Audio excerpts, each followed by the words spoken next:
انسان کا عمل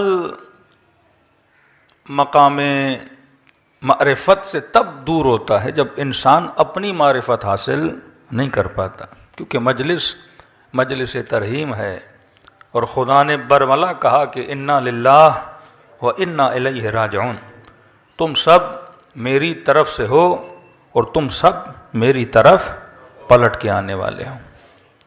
آئے تھے اکیلے، جائیں گے اکیلے، آئے تھے اس کی سبب کی وجہ سے، جائیں گے جب وہ بلاوا دے گا تب انسان یہاں سے چلا جائے گا۔ کیا لے کر آئے تھے؟ خالی ہاتھ آئے تھے۔ کیا لے کر جائیں گے؟ خالی ہاتھ جائیں گے۔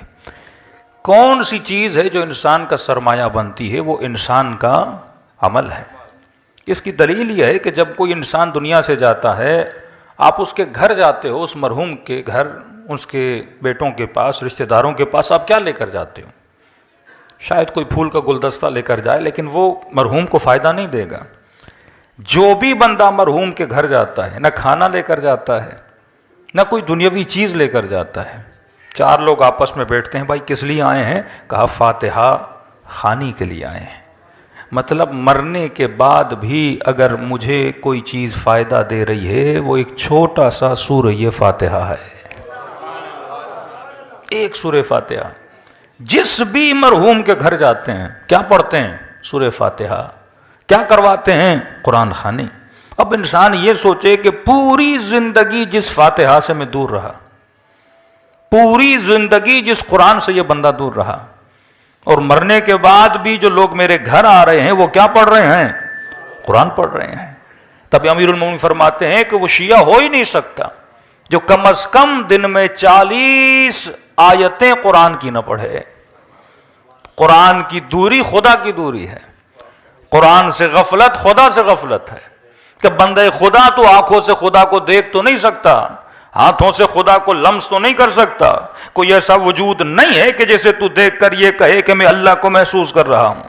تو اگر خدا کو کہیں سے محسوس کیا جاتا ہے، وہ خدا کے کلام سے خدا کو محسوس کیا جاتا ہے۔ تبھی فرمائے اگر اللہ سے ہم کلام ہونا چاہتے ہو تو کلام خداوندی کو پڑھا کرو۔ لیکن سب سے بڑی مسٹیک جو انسان کرتا ہے وہ انسان کی معرفت کا نہ ہونا ہے۔ یہی جملہ کہ انا للہ و انا الیہ راجعون، تم سب اللہ کی طرف سے ہو اور تم سب اللہ کی طرف پلٹ کے جاؤ گے۔ دنیا کی معرفت تو ہمیں بہت ہے، کہ کوئی پوچھے کہ کراچی کے علاقے کتنے ہیں، سڑکیں کون سی ہیں، کون سے علاقے ہیں جہاں غریب رہتے ہیں، کون سے علاقے جہاں امیر رہتے ہیں، ہم سب کو پتہ ہے۔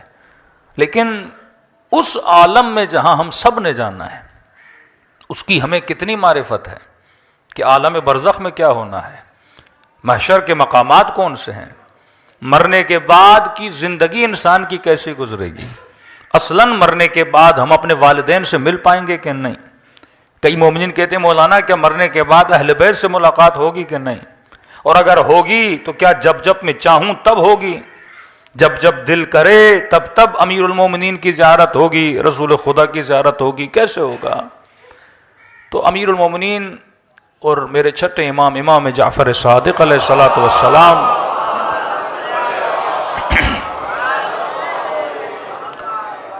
فرماتے ہیں دنیا کی زندگی اور آخرت کی زندگی میں ایک فرق ہے۔ دنیا کی ایک سوشل لائف ہے، جسے ہم اردو میں بولیں ایک اجتماعی زندگی ہے۔ مثلاً اگر ایک مولانا نے بھی یہاں تک آنا ہے تو کئی اسباب درکار ہیں، آپ بھی کرنا ہے تو میری آواز آپ تک پہنچنے میں لاؤڈ کا ہونا ضروری ہے، لائٹ کا ہونا ضروری ہے، مجھے دیکھنے کے لیے آنکھوں کا ہونا مضبوط ہوں گے، وہ زندگی اس کی اتنی کیا ہو جاتی ہے، آسان ہو جاتی ہے۔ لیکن فرمایا مرنے کے بعد جو زندگی ہے وہ زندگی بغیر اسباب کی زندگی ہے، یعنی یہاں بدن سے روح نکلی، اب وہ جو عالم ہے وہ عالم اسباب نہیں ہے۔ یہاں تو لوگوں کا محتاج ہے، وہاں پہ بندہ صرف اور صرف خدا کا محتاج ہے۔ وہاں ایک ہی سبب ہے اور وہ پروردگار عالم ہے، یعنی یہ نہیں کہ وہ آپ کسی کے محتاج ہوں۔ تو دو جملے استعمال کیے، فرمایا یہاں کی زندگی سوشل لائف ہے، اجتماعی زندگی ہے، لیکن مرنے کے بعد جو زندگی ہے وہ انفرادی زندگی ہے، یعنی جیسے روح بدن سے نکلی اب جو سفر انسان طے کرے گا یہ تک و تنہائی کا سفر ہے۔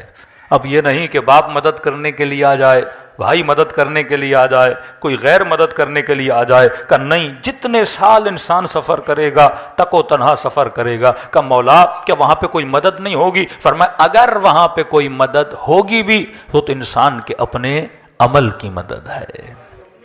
لمحہ لمحہ جو تو نے گزارا ہے، اگر وہ لمحہ ذکر خدا میں گزرا ہے وہاں پہ نعمت بن کر آئے گا، اگر غفلت میں گزرا ہے، دعائے 15 امام زین العابدین فرماتے آئے خدا میں پناہ مانگتا ہوں ہر اس لذت سے جس لذت میں تیرا ذکر نہ ہو، کہ بندہ لذتیں حاصل کرتا جائے لیکن خدا کا ذکر نہ ہو۔ کھانا اللہ کی لذت ہے لیکن بسم اللہ پڑھ کے بندہ یہ لذت حاصل نہ کرے تو یہ لذت عبادت نہیں ہے، یہ لذت انسان کے لیے غفلت بن جاتی ہے۔ تو فرمایا وہاں پہ اگر کوئی چیز تمہارے کام آئے گی وہ کیا ہے؟ انسان کا اپنا عمل ہے۔ اب اسی لیے معصوم فرماتے ہیں ہر مرنے والا جب مرتا ہے، اب یہ نہیں کہ کوئی اسے دیکھتا نہیں ہے، جتنے بھی اس کے مرحومین ہیں اس کی روح کو آتا ہوا دیکھتے ہیں اور آپس میں بولتے ہیں ارے جائیں اس کو ریسیو کریں، ارے جائیں اس سے باتیں کریں، لیکن یہ مرحومین اس کو بولیں گے ابھی اس سے بات کرنے کی ضرورت نہیں ہے، کیونکہ یہ سکرات کے لمحوں سے گزر کے آیا ہے، اور سکرات انسان کے وجود پہ ایسا شوق ڈال دیتا ہے کہ انسان بات کرنے کی صلاحیت نہیں رکھتا۔ کیسے چند لمحے چھوڑ دو، اسے چند گھڑیاں چھوڑ دو تاکہ اسے سمجھ آ جائے کہ میں دنیا سے نکل کر عالم آخرت میں آ گیا ہوں۔ پھر فرماتے ہیں کئی لمحوں کے گزرنے کے بعد جب یہ مرحوم تھوڑا ریلیکس ہو جاتا ہے اب اس سے ملنے آتے ہیں اور اس سے ایک سوال کرتے ہیں کہ تو جہاں سے آیا ہے وہاں پہ ہمارا فلاں رشتہ دار جو تھا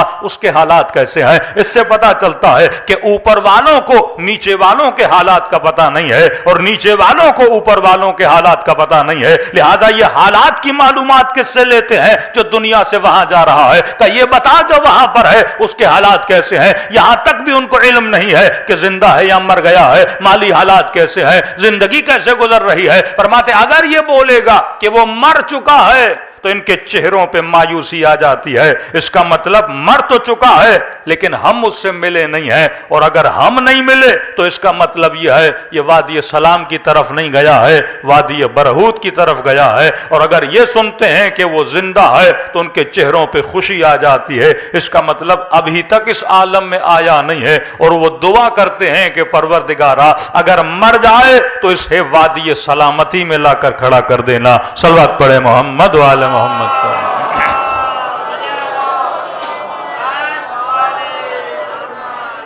فرماتے ہیں اس حد تک ان کا آپس میں ملنا جلنا ہوتا ہے کہ امیر المؤمنین وہاں پہ ملاقات کا سلسلہ کیسے ہوگا؟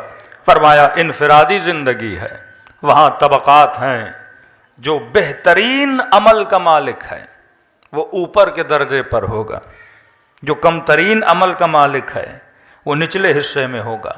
اب کہا کہ دنیا میں آزادی ہے، مثلا یہاں پہ جو غریب علاقوں میں رہتے ہیں وہ شاید کسی گاڑی پہ چڑھ کے امیروں کے علاقوں کا دورہ کر لیں، ہاں کوئی پاکستانی ویزا لگا کے کسی امیر ملک کا وزٹ کر لے، لیکن کہا کہ وہاں پہ یہ اجازت نہیں ہے۔ جو نچلے درجے میں ہے اسے اجازت نہیں کہ وہ اوپر والے درجے میں جائے۔ مثلا ہم جیسا گنہگار ہوگا اسے یہ اجازت نہیں کہ وہ سلمان کے گھر کا دورہ کر لے، اسے یہ اجازت نہیں کہ وہ انبیاء کے گھروں تک جائے۔ جو نیچے ہے اسے اوپر جانے کی اجازت نہیں ہے، لیکن فرمایا جو اوپر والے درجوں میں ہے ان کی مرضی ہے، وہ جب چاہیں نیچے والوں سے جا کے ملاقات کر سکتے ہیں۔ کہ اس کا ریزن کیا ہے؟ کہ کیونکہ جنت مقام سکون ہے، جنت مقام سکون ہے، خدا وہاں پہ کسی کو بے سکون ہونے نہیں دیتا۔ اب نیچرل ہے جس بندے کے مقامات چھوٹے ہیں اگر وہ اوپر جائے گا ان کی نعمتوں کو دیکھے گا تو اس کے اندر کیا پیدا ہوگا؟ یأس اور حسرت پیدا ہو جائے گی، غمگین ہو جائے گا کہ یہ مقام میرے پاس کیوں نہیں ہے۔ لیکن اوپر والا جب نیچے آئے گا وہ اور اللہ کا شکر ادا کرے گا کہ خدا نے مجھے کیا عطا کی ہیں، نعمتیں عطا کی ہیں۔ تو فرمایا وہاں پہ اگر کوئی امیر المومنین سے ملنا چاہتا ہے اس میں مرضی میری نہیں ہے، مرضی علی کی ہے۔ جب وہ چاہیں گے ملنے آئیں گے، رسول جب چاہیں گے ملنے آئیں گے، سلمان جب چاہیں گے ملنے آئیں گے، شہداء جب چاہیں گے تو ملنے آئیں گے، ہمیں اجازت نہیں ہے۔ تبھی فرمایا یہ دنیا ہے، یہاں پہ اپنا مقام اتنا بلند کر کہ جب وہاں چلا جائے یہ مرضی تیرے ہاتھ میں رکھی جائے، تو جب چاہے علی کا دیدار کرنے چلا جائے۔